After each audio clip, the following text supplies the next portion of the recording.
Okay,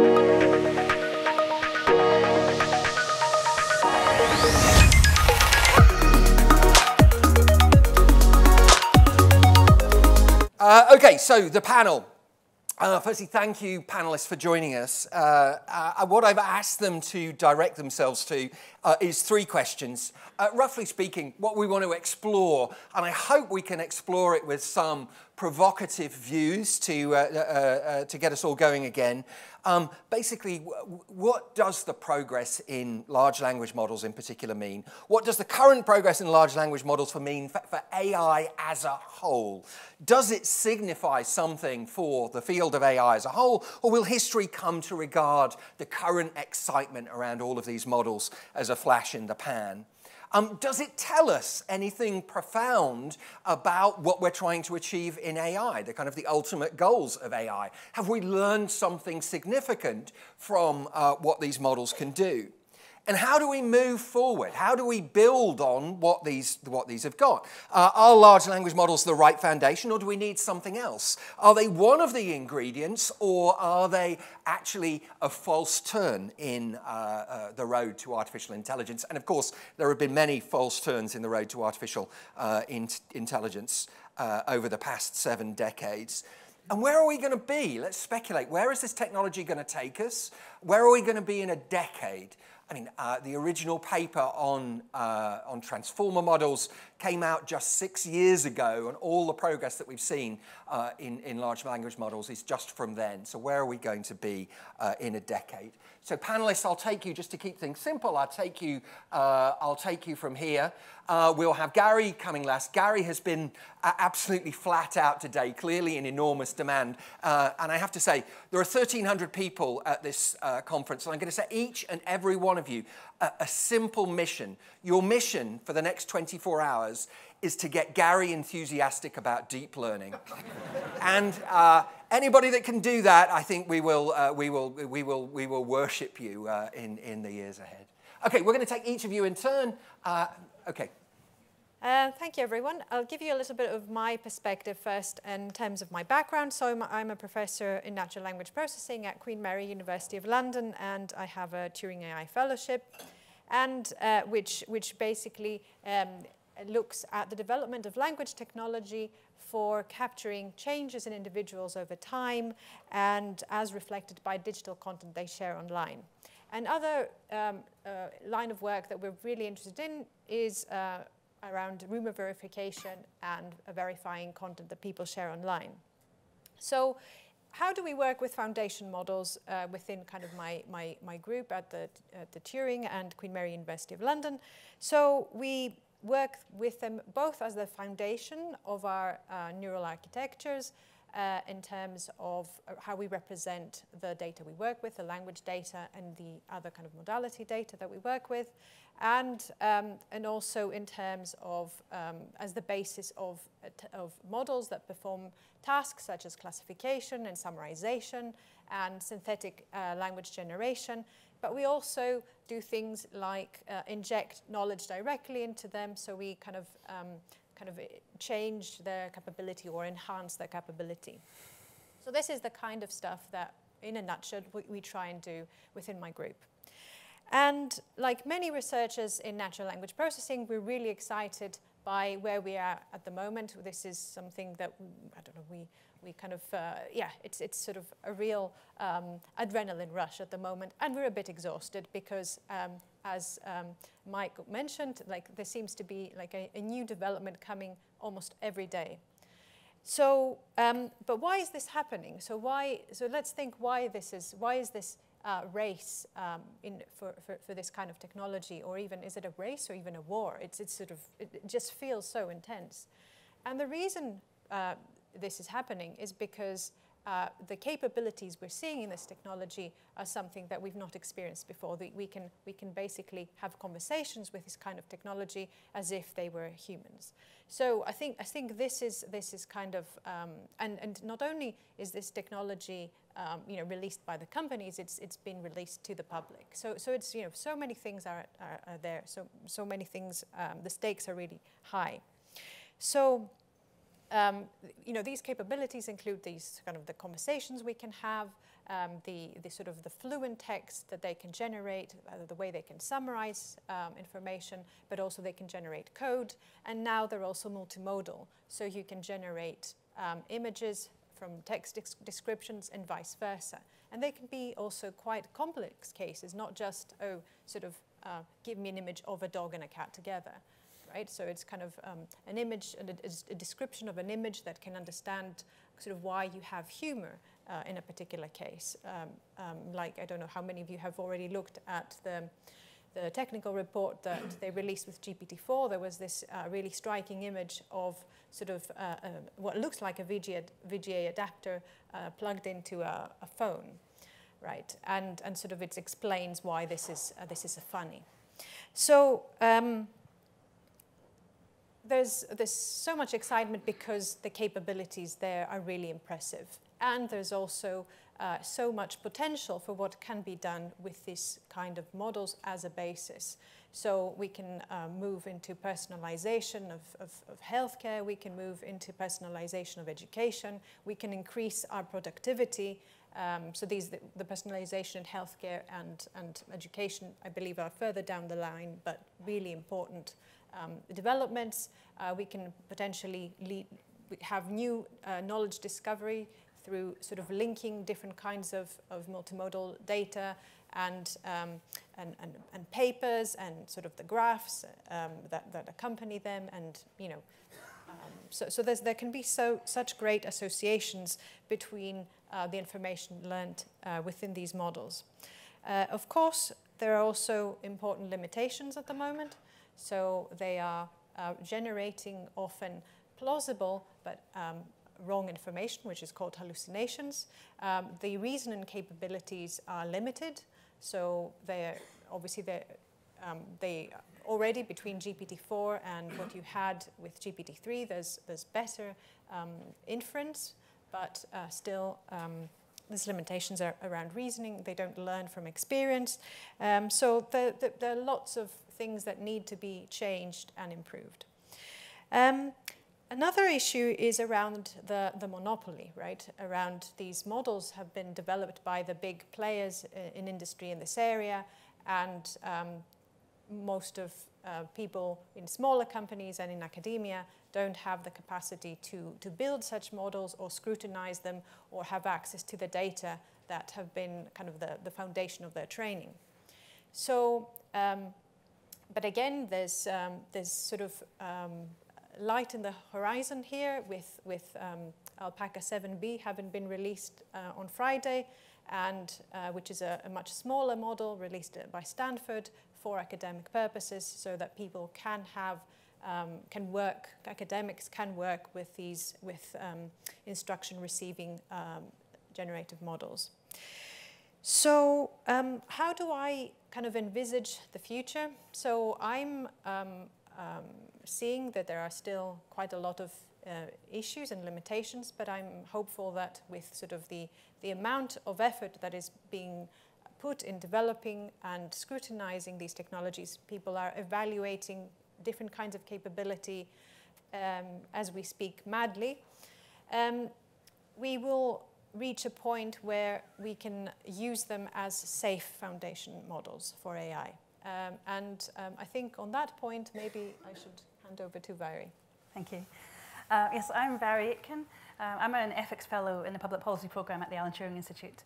So my background is in sociology, and my work looks at ethical and social considerations around the design, development, and deployment of AI systems, and also around emerging policy and regulatory responses to AI. So my interest in foundation models is around the ethics of foundation models, and to what extent these can be developed as things which are societally beneficial, and also to anticipate what the risks and potential harms of these are and how those can be mitigated. I think it is, when we talk about foundation models, it is it's kind of impossible now to talk about foundation models without talking about ChatGPT, BARD, large language models. This has dominated the discourse to just such an extreme extent that is inevitably what we end up focusing on when we're thinking about foundation models. And as Maria said, we've seen this huge advances around large language models over recent months, and such a great deal of experimentation around how these might be deployed and different kinds of use cases that they might be put to. Many of my concerns around the ways that this has developed is that this has largely been driven by commercial interests. It's largely been driven by competitiveness within private sector industries, perhaps pressure from investors, and it's been driven by a desire to create big shiny outputs. The biggest model, the highest impact model, and yeah, it's very much the ethos of moving fast and breaking things rather than a more responsible innovation approach, which might be moving slowly and preparing things and having the foundations for the foundation models in place. And so, yeah, I think that you mentioned that safe foundation models. I think that's a really interesting angle to think about it from. And actually, the analogy of foundations is quite interesting. When we think about what a foundation is in terms of buildings, a foundation is something which is, once the building is in place, the foundation is invisible, but it's crucial and it's underpinning the building. And I think that's a really interesting way to think about it in terms of foundation models for AI, that these are models which will, at the moment, they're very visible, it's what we're talking about, but they're models which are intended to be kind of general purpose. So systems, software applications can be built on top of these foundation models. And then people will be interacting with those applications that are on top of the foundation models. So in a similar way to in buildings, once the building is in place, you use the building, you don't use the foundation model, or you're not aware of interacting with the foundation. But when we, if you're building a building, you care a great deal about the foundations, and you care a great deal about being able to scrutinize the foundations. Also, before a building is used, it has to pass inspections, and those inspections will very much focus on the foundations and are they fit for purpose. Things like, inspecting what was the foundation made with, has it been made using appropriate materials, and in the case of foundation AI models, has it been made using appropriate data, and what are the limitations or biases within those data sets. There'll be questions about, is it fit, are the foundations appropriate for the different kinds of contexts it's being put to? So can we have a general foundation that can then be used for a house, a school, a hospital, which is very much applicable in the case of foundational AI models. We're thinking these are going to be deployed in education settings and health settings. For all a variety of purposes, are these foundations really fit for purpose across those range of contexts? There'll also be questions about, can this foundation withstand extreme events? That might be a hurricane, or it might be a malicious attack, malicious actors interacting with a system. And finally, you'd also hope that there'll be questions around the ethical labor practices of the building and of the foundations. So in the case of foundations, has there been an ethical approach to labor in the construction process? And within foundation AI models, we also have to pay attention to the ethical considerations around the human labor, which is often invisible, but which is really fundamental to how these models are developed. For example, in the case of ChatGPT, the way that the human labor in terms of labeling data, and particularly labeling extreme content to enable the moderation API. So these are all the kinds of, or I guess just some of the considerations that we really need to engage with and be able to scrutinize to ensure that foundation models can be used in positive ways in the future and to have a positive impact. And I guess that's finally, in terms of the question of what this means for the future of AI, I think that there's a risk that if the focus is on building bigger and bigger models, we need to have a clear value or likely benefit of that enterprise, of doing that, rather than just speculation or wanting to build something bigger. And otherwise, the risk is that perhaps it diverts resources, diverts talent from more problem-focused AI, which might be urgent problem-focused AI.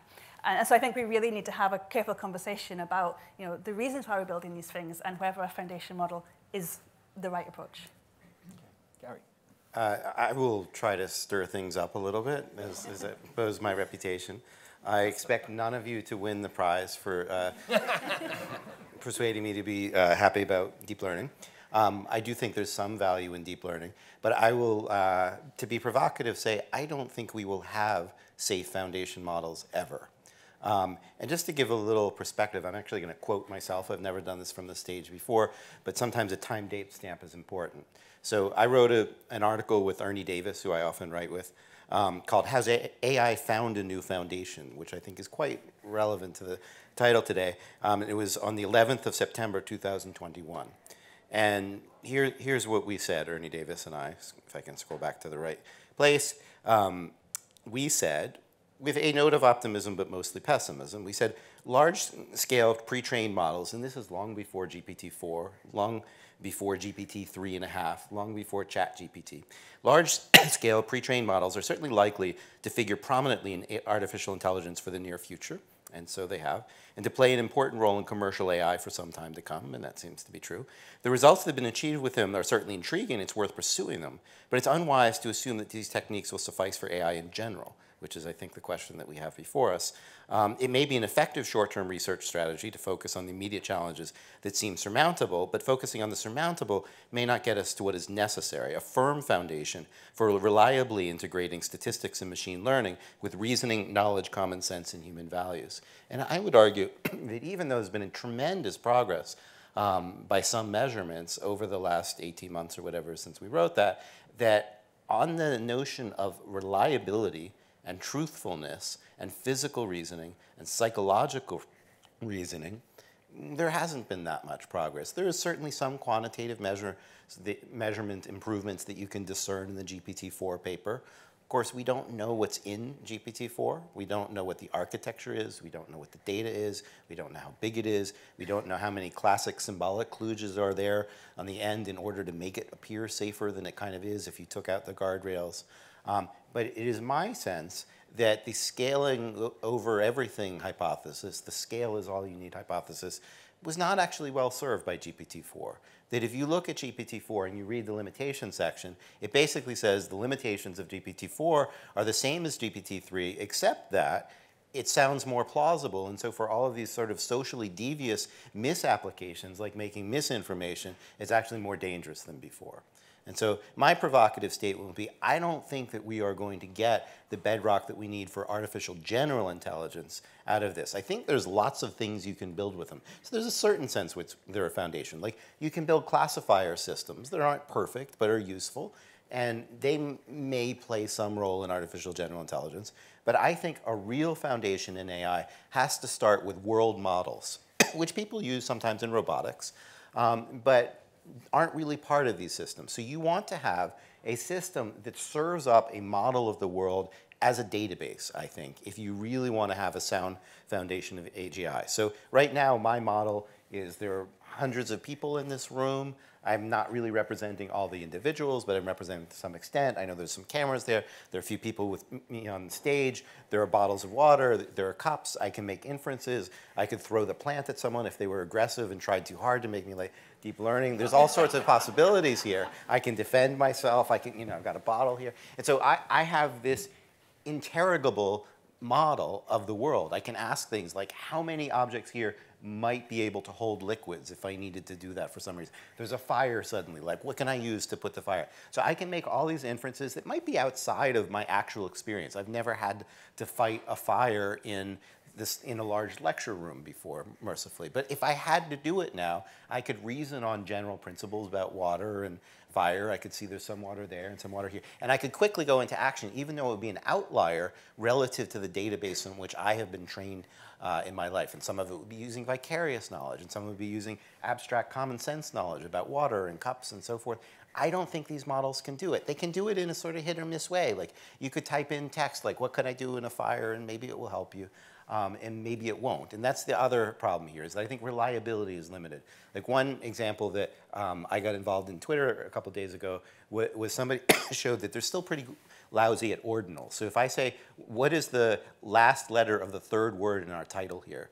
Most of us can figure out that it's a letter S, But GPT will not reliably do that. And then some people will go prompt engineering and they'll be like, well, you should have said tokens rather than words. And my attitude is, and I may have used this earlier today, is like, imagine the Star Trek computer and you have to save the Enterprise by getting exactly the right prompt. Like, that's just not how the Star Trek computer was supposed to work. It was supposed to be able to answer your question and not have to, I mean, like, be able to do enough theory of mind on a human to know what you're asking. If I type in, what is the last letter of the third word? Like, that's a perfectly reasonable, well-formed question. And I'll say one last thing. So these systems are not very reliable. They're often right, but not reliably enough. And this is really ultimately a function of the relation between the data that they're trained on and the data that you're testing on. And if they're completely opaque, we don't know what the model is, we don't know what the data is, it's very hard to know in any particular circumstance whether they're going to be useful for you. So we have a general sense that they're often helpful, and I think people will use them for real-world applications, but we always have to be alert with this level of technology as to whether in any given instance it's actually giving us a reasonable answer. Okay. I'm going to make it a little bit interactive. I'm going to ask the audience 2 questions, and I want show of hands for both questions. And I would like you all to bear in mind that you are staking your careers on the answers to these questions. So the first question is, the first question is, put your hand up if you are a believer in artificial general intelligence. That is, you think AGI is a viable thing, and you think it is on the cards. That is, we can see progress from where we are now to AGI. Don't ask me to define AGI. Whoa, wait a second. No. We're just gonna get a show of hands, Gary. Just gonna get a show of hands, and we'll see. This is one question with 2 parts. There's another question following. Put your hand up if you're a believer in AGI. That is, that you think it's a viable thing, and that you can see a path from where we are now in AI to AGI being realized. So, right, show hands. Interesting. So the nays, those who don't believe that that's a thing, put your hands up. Okay, so I think we've got a fair number of people who sit on the fence. Okay, so second question. So we know how large language models work. They do prompt completion. They are enormously engineered machines that take a piece of text and try to predict what the next piece of text should be. As you were saying earlier, they're mappings from strings to strings. Okay, put your hands up if you believe that artificial general intelligence can be solved by prompt completion in the way that large language models work. Wow. Okay, I think we may as well. You are correct, all of you. But I don't think we argued the opposite here, right? Say again, sorry? I think we all understand that there are limitations, and we're not going to solve everything through prompt training, right? Clearly, a number of people out there in the world are very excited about the idea that that AGI both is on the horizon and that prompt completion is the magic ingredient that's been missing to fix it. If I can quote more or less verbatim from memory from Nando de Freitas, who's a high-level executive at DeepMind from last May, he said, the game is over. And basically, then he said, scale is all you need. All that's left is we have to clean our data better, we have to be able to run bigger clusters and so forth. I'm not saying everybody agrees with Nando, but he made a very forceful statement saying scale is all you need. And there were polls later last summer, and like a good third of the field, or at least the Twitterverse, if that's a measure of anything, like the Twitterverse machine learning crowd, a good third of it thought that scale is all you need. And I think, in fact, that many fewer people believe that now, and that the failures of GPT-4 to kind of solve the semantic search stuff have actually changed some people's minds and led people to do other things. There's also a little side note, which is that a pure large language model without some additional gadgets on top can't be refreshed fast enough, and so can't deal with the daily news. And so I think now people are actually entertaining a broader set of hypotheses than just scale is all you need. But I think as recently as about 8 or 9 months ago, when I wrote this paper called Deep Learning is Hitting a Wall, a lot of people thought I was being ridiculous. And the whole point of that paper is that scale was not going to solve hallucination, reliability, et cetera. And people were quite hostile to that paper. Some of the people who were quite hostile to it are like Sam Altman, have come around to saying kind of the same thing in their own way, and Jan LeCun. But you know, less than a year ago, it was still a pretty popular hypothesis that prompt engineering plus a lot more data would get us there. And nobody here is buying it, and that's great. No, and I think it's really interesting to see that nobody put their hand up to that. To that. Oh, no, at least nobody was willing to stake their career on putting their hand up to it. Okay, so let's go back around. I'm going to the next question then. I think, given that consensus that we've got, is this in terms of, you know, if we were interested in artificial general intelligence, I'm not actually convinced at all that I really am interested that that's an interesting goal. I'm interested in how we can use AI to make our world better and improve our lives, and it's not obvious to me that AGI is necessarily the right way to do that. But if it just sticking for a moment with AGI, is this, I think you described it as somebody described it as an off-ramp. Who was it said that? Jan LeCun, of all people, said that large language models were an off-ramp on the road to artificial general intelligence. Yeah, so not the main highway. Reputedly, he has been replaced by a chatbot that was trained on my tweets. Now, Gary. I ran a poll, and that was the winner of the poll. We haven't had the Twitterverse has spoken. Yet, so anyway. Okay, so my question then is, well, firstly, do large language models play a role? I mean, are they one of the ingredients in the recipe, or is the recipe completely wrong? I mean, is it vectors or is it S expressions for you know what? I mean, even if it's vectors, I'm not sure these things are here to stay. I mean, show of hands, how many people here know what a support vector machine is? It's a reasonably big part of this crowd. I think in the general public, nobody knows, right? Because they kind of disappeared from the field. Sometimes we have techniques. How many people here have played with an expert system to their knowledge?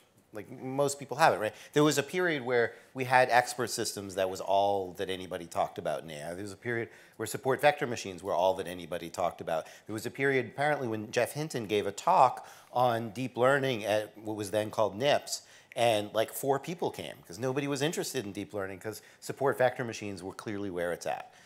My guess is that as good as these tools are for pattern association, which will always be part of artificial intelligence, as good as they are at it, they're very greedy in terms of the amount of data that they need.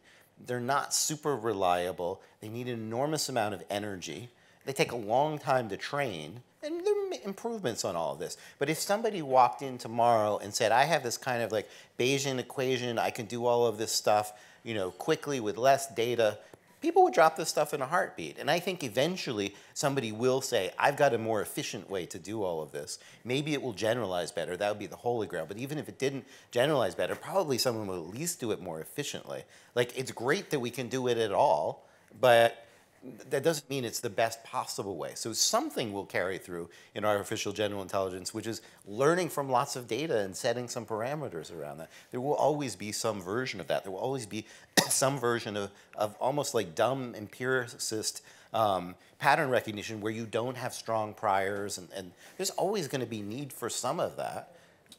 Okay, so we're going to come back. We're going to come down in a second, but just one more point. So Gary published a very nice book called Rebooting AI, which is actually just in terms of helping to understand the richness of human intelligence and human behavior and so on. Is a phenomenally good book. And every time you have my guidance was every time you have an overexcited student who's getting carried away about the latest announcement in AI, just give them the book and they'll understand we've got a long way to go yet. But you sketched out, jointly with Ernie in that book, Ernie Davis in that book, I mean, you sketched out an alternative paradigm, basically. I mean, it was rebooting AI, and the implication was that the reboot was needed because of the focus on deep learning and the overemphasis on deep learning, but you suggested an alternative paradigm. Do you want to just quickly tell us a little bit about Yeah, I mean, I almost think you're overselling it. It's like... I'm being polite.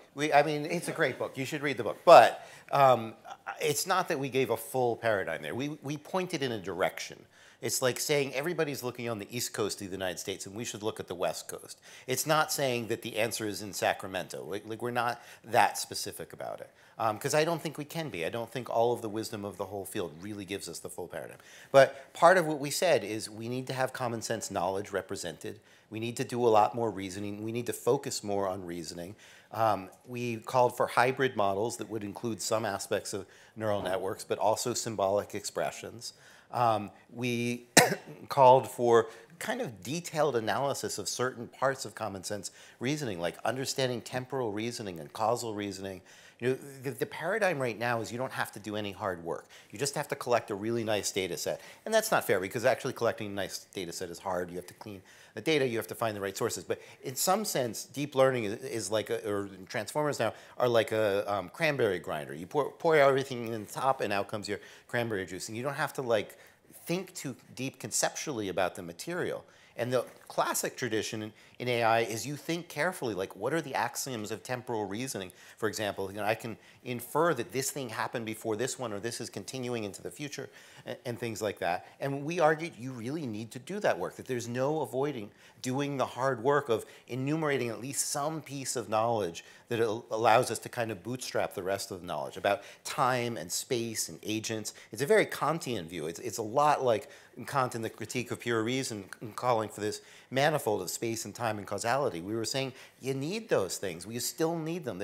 These large language models, well, we were talking more about statistical models, not specifically LLMs, but these statistical models are not actually a substitute for this. They can look like that in limited occasions, but there will always be outliers. They're never going to be systematic enough, and then we are just going to have to bite this really horrible bullet.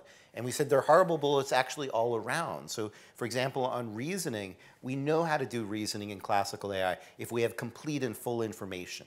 But humans somehow, with partial information, do a really good job. We make mistakes. Humans are fallible. I wrote another whole book about human fallibility called Klooge. But we're pretty good, by and large, in daily life, reasoning with partial information. This is just one example of the kind of thing like the AI field is not really solved. And everybody thinks the book is like trashing deep learning, and there's a piece of that. But we also, you know, to be honest, we're trashing classical symbolic AI too. In the end, we say, I forget the exact words, but we say you're going to need all of the things that I just described, and it's a tall order, but that's what we're going to have to face. We didn't say, hey, our team won here. Like, you know, Ernie and I are a little bit more on the symbolic side, I suppose. We said, you know, nobody has got it yet. We have to reboot the field, and that's going to be a big effort. And we tried to, you know, we didn't give a paradigm, but we said, if you could work on these like 7 things and get them together, it would be great, but it's going to be really hard. Okay. Mhairi, do you want to?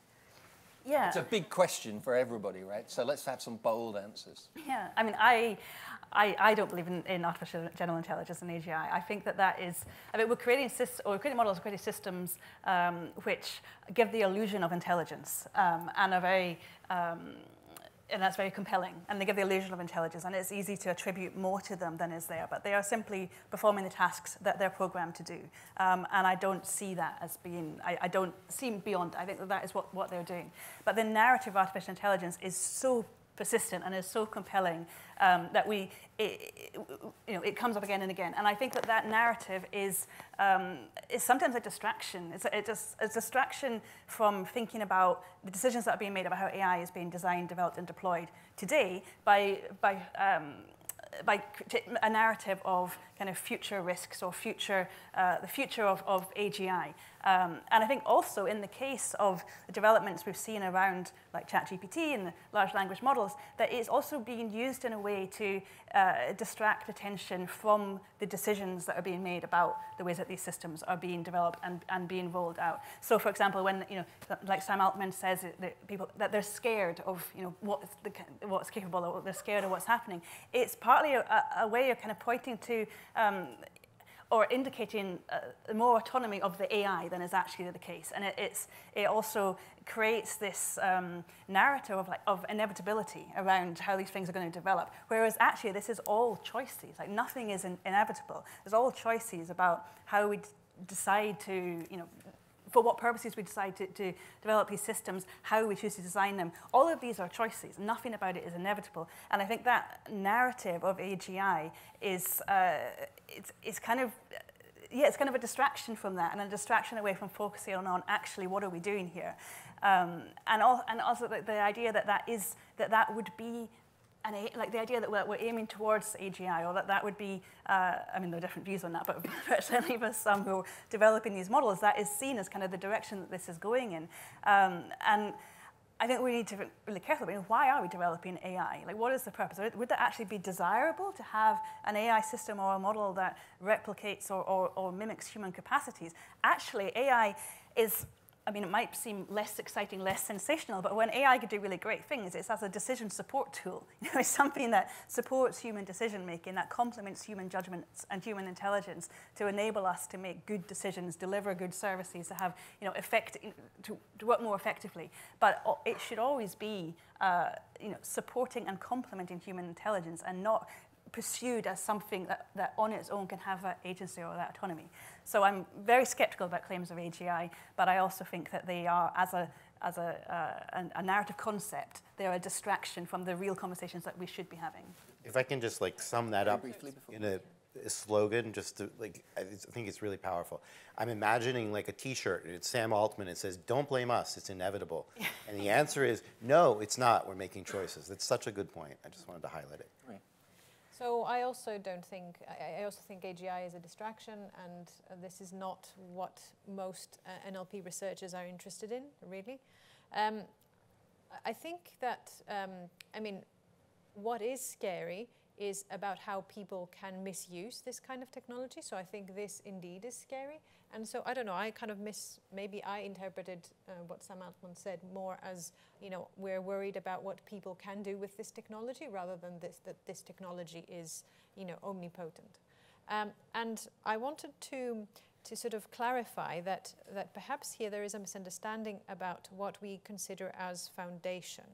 So I would say that you use this as building blocks where you have other layers where you incorporate the common sense knowledge, you try and you have neurosymbolic approaches with reasoning, and I'm all up for that, and I think this is where the future is, and not just prompt engineering. I think it would be really boring if all we did from now onwards is just prompt engineering. So I don't think that that's what we should be you know, teaching our students, that, you know, they can, you know, all they need to do now is prompt training and they've got what they need. So I think it can get us to some extent, but then we need to build on top of that. And when I sort of think about these models as being foundations, I think, you know, they bring us some context, you know, high order associations brought together, we can then leverage for kind of reasoning, more advanced reasoning tasks. So that's how I kind of think about this, and why I sort of talk about them as foundation models, not that they are the solution to kind of all the tasks in AI. So that's kind of my view on this. Okay.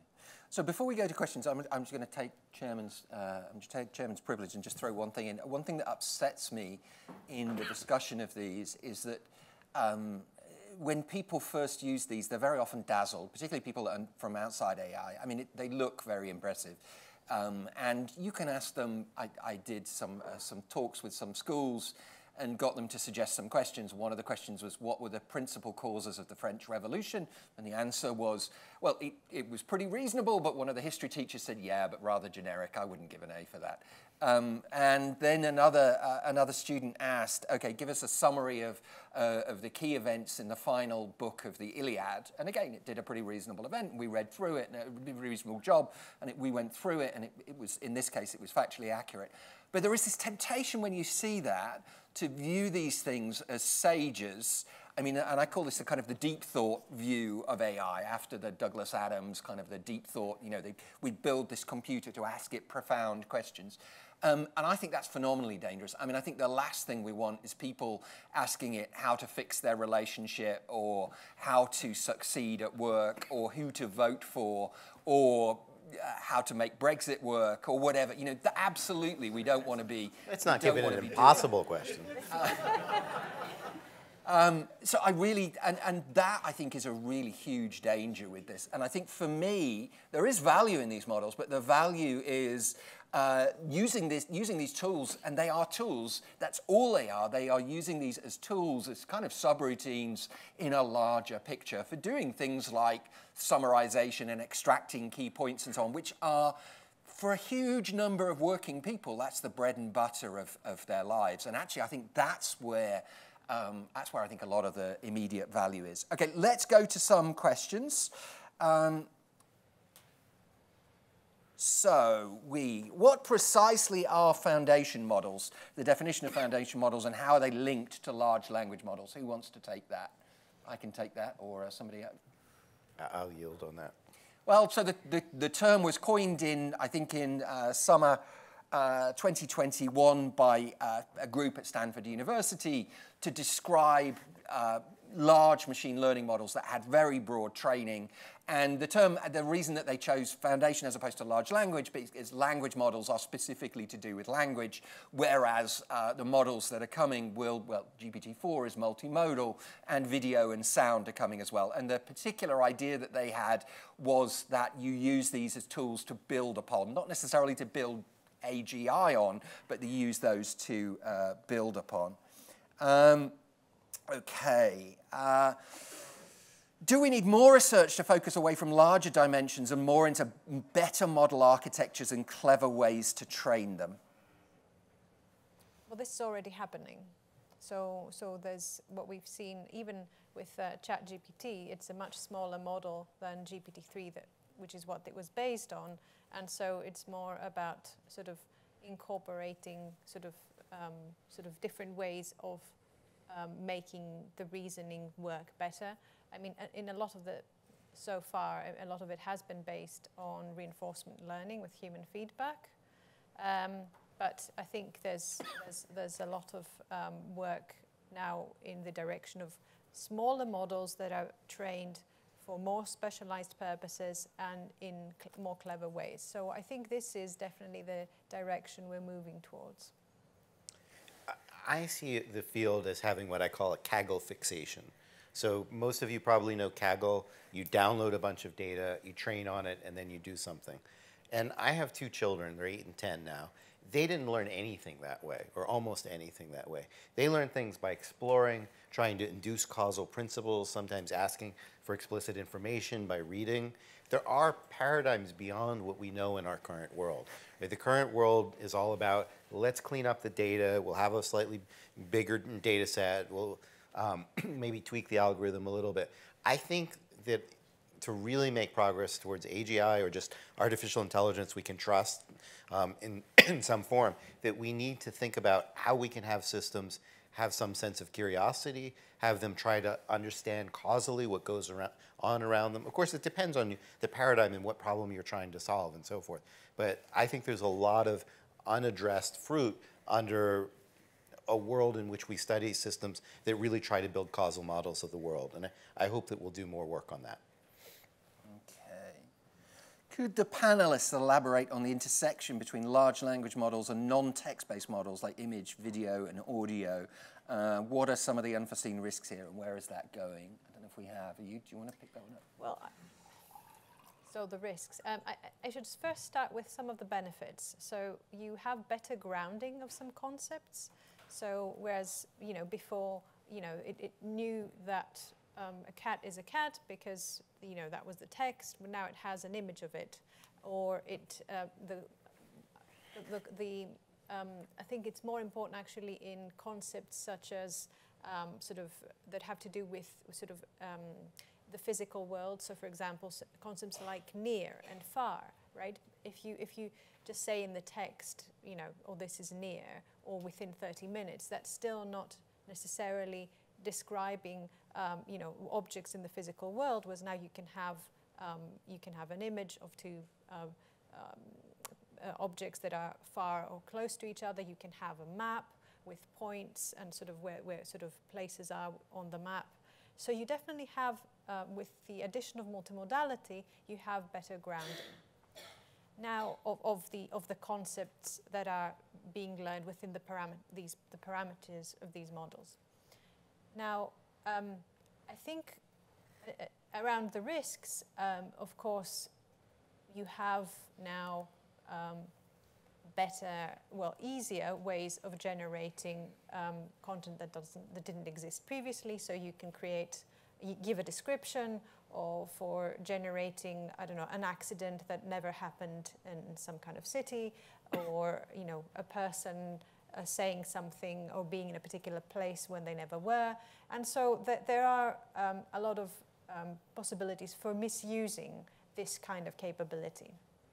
And what we do about it now, that is a really big question that opens up a lot of sort of need for research in this area around how we detect what is real and what isn't. And for a number of years now, sort of fact verification and sort of the kind of the fields around this, whether it's images, video, or text, have been doing this. And now there's efforts for kind of multimodal content verification. So, yeah, that's kind of me. Just to follow in on the risks related to generative AI, I mean, clearly there are risks around creating fake content, potentially around disinformation, and yet the risks around creating things which are perhaps misleading. I think there's also a deeper risk that it's not just about the risk that maybe we create fake images or fake videos that are perceived as real, but there's also a deeper risk that with increasing awareness of generative AI and increasing awareness of the ways that these can create fake images, where there's a risk that we come to a place where then everything is received with skepticism. So it's not just that, the problem isn't just that we might see something fake and think it's real. We might also see something real and think, well, hang on, that might be fake. And particularly when we think about news reporting or political events, if there's something which challenges our worldview or something which is inconvenient or politically difficult to accept, the ability with which we will say, well, how do I know that's true? How do you know that's real? And that is fundamentally a risk to democracy. For a functioning democracy, we need to have reliable information. We need to be able to trust the information about the world that we have. And so I think the risk is not just that generative AI creates fake content that is believed, but also that the proliferation of fake content and with the increasing awareness that there is fake content, that it leads to, seeing isn't believing, and people questioning and scrutinizing not just fake content, but also real content. And that's a dangerous situation to be in. That is literally my worst nightmare that I've been thinking about almost nonstop for the last several months. When you produce misinformation at volume that is completely plausible, much more volume than we've ever done before, the likely outcome is nobody trusts anything, and that plays into the hands of authoritarians. It's not good for democracy. It really scares me. Okay, looking through the questions, firstly, it's obvious from the questions there's a number of people in the audience online and here who think the room is being far too complacent about AGI and that we should all be much more concerned about that. That's quite interesting. Let's address a constructive question from Barry O'Sullivan. And Barry says, what advice would the panelists give to a new PhD student on a topical to tackle now that would have advanced the field and feasible within the timescale of a PhD? Let you go first, if anybody wants to pick up on that. I have some advice about what I would do, which is not what I actually did. Sorry, for my which of PhD. us was first? Whoever. I mean, I would say study factuality. The large language models, it's clear that their Achilles heel is factuality. They hallucinate constantly. You can easily coerce them into saying all kinds of nonsense. This is going to be the next generation in AI is going to have a handle on that. Nobody really knows how to do it. It's actually financially incented for the first time. I think it will lead to neurosymbolic AI, but we could have arguments about that. But the fact is there's suddenly a large incentive on the field to make chat search work. Nobody really even knew what chat search was before. In 2019 in Rebooting AI, we said, wouldn't it be nice if you could just type in a query and get text back instead of a bunch of web links? And nobody really cared. But then somebody put this thing out, OpenAI put this thing out in December, and everybody finally saw what the paradigm was, that you'd be able to do that. And it rendered it vivid. And now there's enormous pressure to do it. And I think it's actually a pretty hard problem, harder than people realize. And I think there's room for a graduate student to think deeply about what facts are and how you might have a learning system that can manipulate them, maybe do something that's really game-changing. Either of you want to come in?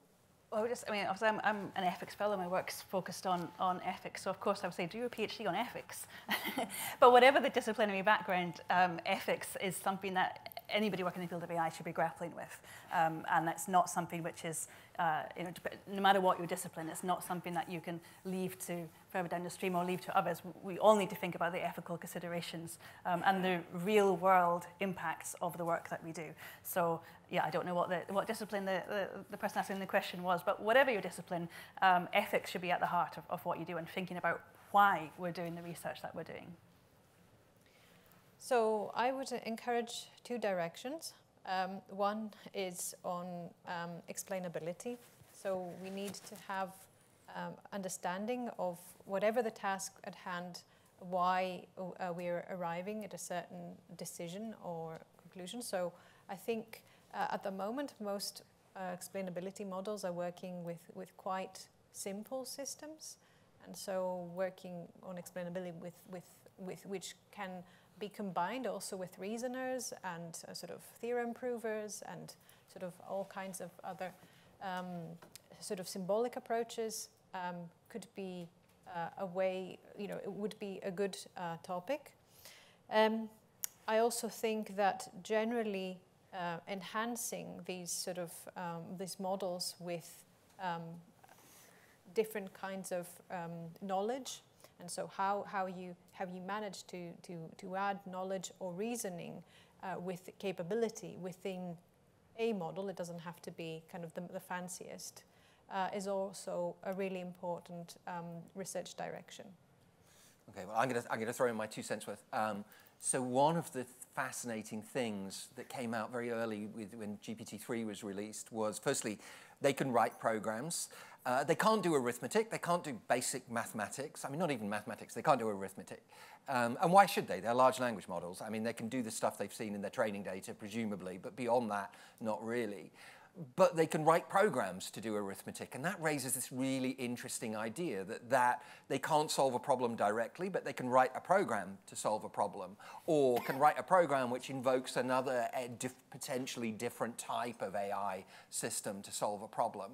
And maybe that AI system then calls back a large language model when it encounters some particular part of the puzzle that it can't solve. And one of the reasons that I think this is really fascinating is Alan Turing would love this. I mean, Alan Turing would be up there in heaven doing a jig at the idea of large language models that could do this. I think he would have found it absolutely fascinating.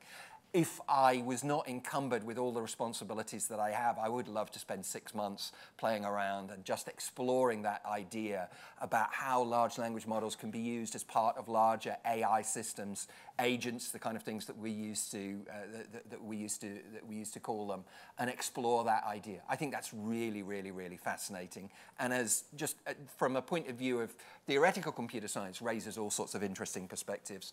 Our MC is going to tell us that we're running out of time. I just want 1 minute. We had a whole bunch of questions on sovereign AI capability and the UK task force on foundation models. For the last year, the Turing has been advocating for a national initiative around foundational models.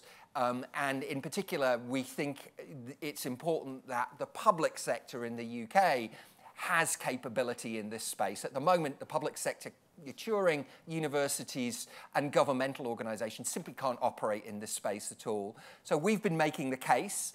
I think it's reasonable to say nobody paid any attention whatsoever until ChatGPT was released. And then we did get attention. And if you've seen the news recently, you'll have seen a number of stories. So it seems like there are signs from government that they are willing to engage with this agenda. We don't know how that will land, but last week's budget announcement of a very large investment in compute resources, not just for the AI community, but notably for the AI community, was an important part of that puzzle.